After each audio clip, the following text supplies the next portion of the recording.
वो एकदम अकेला और बेसहारा भटकता हुआ बच्चा बन चुका था। पता नहीं वो कितनी देर तक चलता रहा। तभी उसे दूर एक इमारत दिखाई दी। उसने सोचा, जहाँ इमारत है वहाँ शायद लोग होंगे, और जहाँ लोग होंगे वहाँ खाना और पानी भी मिलेगा। ये सोचकर उसने सावधानी से चारों तरफ नजर दौड़ाई और फिर खुशी से भरा हुआ तेजी से उस इमारत की ओर भागा। उसने तुरंत अपना खंजर निकाला, हिम्मत जुटाई और तेजी से अंदर घुस गया। लेकिन अंदर जाकर देखा तो वहाँ कोई भी नहीं था, सिर्फ एक टूटा फूटा सूखा कुआं था। पॉल ने एक पत्थर उठाकर कुएं में फेंका। वो काफी देर तक इंतजार करता रहा, लेकिन पत्थर के पानी से टकराने की कोई आवाज नहीं आई।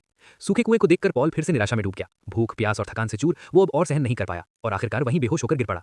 पता नहीं कितना समय बीत गया, तभी एक आदमी ने बेहोश पड़े पॉल को देखा। उसने बहुत कोशिश करके उसे होश में लाया। होश में आते ही पॉल ने खतरा महसूस किया और तुरंत अपना खंजर उठाकर अपनी रक्षा करने की कोशिश की, लेकिन वो भी बच्चा था, ऊपर से बेहद कमजोर भी। वो उस आदमी का मुकाबला कैसे कर सकता था? आदमी ने उसे आसानी से काबू में कर लिया, लेकिन पॉल की जान बचाने के लिए उसने धीरे धीरे पानी पिलाकर उसे संभालना शुरू किया। जब पॉल पूरी तरह होश में आया तो उसने देखा कि उसे बचाने वाला वही आदमी था जो पहले जानवरों को पानी पिला रहा था। उस आदमी ने न सिर्फ पॉल के पहले चोरी किए गए खाने की बात को नजरअंदाज कर दिया, बल्कि खुद आगे बढ़कर उसे खाना भी दिया। साथ ही उसका वो बैग भी लौटा दिया जो पहले गलती से गिर गया था।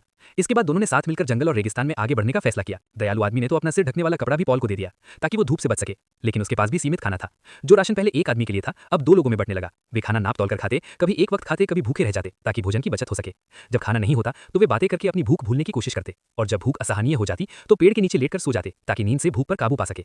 इधर कई दिनों से पॉल को ढूंढ रहा किसान मालिक अपने आदमियों को दो दिशाओं में बांटकर उनकी तरफ बढ़ रहा था। दोनों एक दूसरे का सहारा बनकर शहर जाने की तैयारी कर रहे थे, लेकिन जैसे ही वे निकलने वाले थे एक कुत्ता दूर देखकर जोर जोर से भौंकने लगा। भिखारी सा वो आदमी हैरान होकर देखने गया। उसने देखा एक व्यक्ति घोड़े पर सवार होकर उनकी ओर आ रहा है। उसने मुड़कर दूसरी तरफ देखा, वहां से भी एक घुड़सवार आ रहा था। उसे तुरंत समझ आ गया कि मामला ठीक नहीं है। उसने जल्दी से लड़के को छिपा दिया।